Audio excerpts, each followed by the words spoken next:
Hello everyone, আমি প্রিয়াঙ্কা। তো চলে এসেছি আরও একটা ভিডিও নিয়ে তোমাদের সাথে শেয়ার করতে। দেখো, এখানে কিন্তু আমি চলে এসেছি সকাল সকাল রেডি হয়ে দেবশ্রীদের বাড়িতে। তোমরা দেবশ্রীকে অনেকেই চেনো, আমার প্রোফাইলে অনেকবারই দেখেছো আমার সাথে। ও আমার ফ্রেন্ড। তো দিনটি কিন্তু ওর জন্য খুবই স্পেশাল ছিল, কারণ ওর 7 মাসের স্বাদ ছিল। তো দেরি না করে এসেই কিন্তু আমি ওকে রেডি করানো স্টার্ট করে দিয়েছিলাম।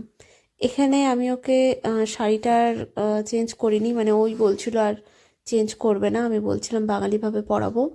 কিন্তু ওদের রিচুয়ালস অনুযায়ী শাড়িতে কিছু ফল বাঁধবে বা কিছু, মানে আরও কিছু রিচুয়ালস আছে, যে কারণে শাড়িটা এইভাবেই রাখতে হয়েছে, আর বাঙালিভাবে পরাতে পারিনি। তো তাই মেকআপটাই করে দিচ্ছিলাম ওকে। তো যাই হোক, দেখো মোটামুটি হালকার ওপর কিন্তু মেকআপটা রেখেছি, কারণ দিনের বেলা ছিল আর একটু হালকার মধ্যেই ও চাইছিল।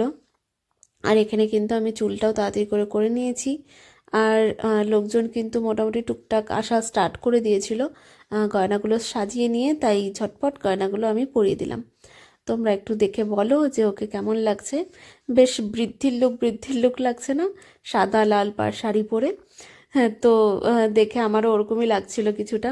আমি বলছিলাম মনে হচ্ছে যেন তোর বিয়ের আগে যেই সাজটা হয় বৃদ্ধিতে, ওরকম লাগছে তোকে, একদম নতুন বউ বউ, বেশ গ্লো আছে ফেসে। তো এই আর কি করতে করতে কিন্তু বলো তোমার কেমন চলে লাগছে আসলাম আমরা সেজে? একদম ফুল লুক নিয়ে। চলো তোমার ওর রিভিউটা শুনি। আর ওর কাছে আমি আজকে না, আমার যখনই কোনো অকেশন হয়, বিয়ে পারপাস যেটাই হোক, আমি ওর কাছে সাজি। ইভেন আমার বিয়েতেও ও প্রিয়াঙ্কাই সাজিয়েছিল, ভীষণ সুন্দর সাজে। ওর কাছে সেজে আমি আর কি সবসময় স্যাটিসফাইড। তো তোর স্পেশাল ডেটাকে স্পেশাল করে তুলতে পেরেছি তো? একদম একদম ভীষণ স্পেশাল। আজকে দিনটা ভীষণ স্পেশাল, মানে করে তো তুলতে পেরেছি, আর ভীষণ সুন্দরও সাজিয়েছি। আমি ভীষণ স্যাটিসফাইড আর খুব হ্যাপি আমি। থ্যাংক তোর কাছে সেজে। ইউ।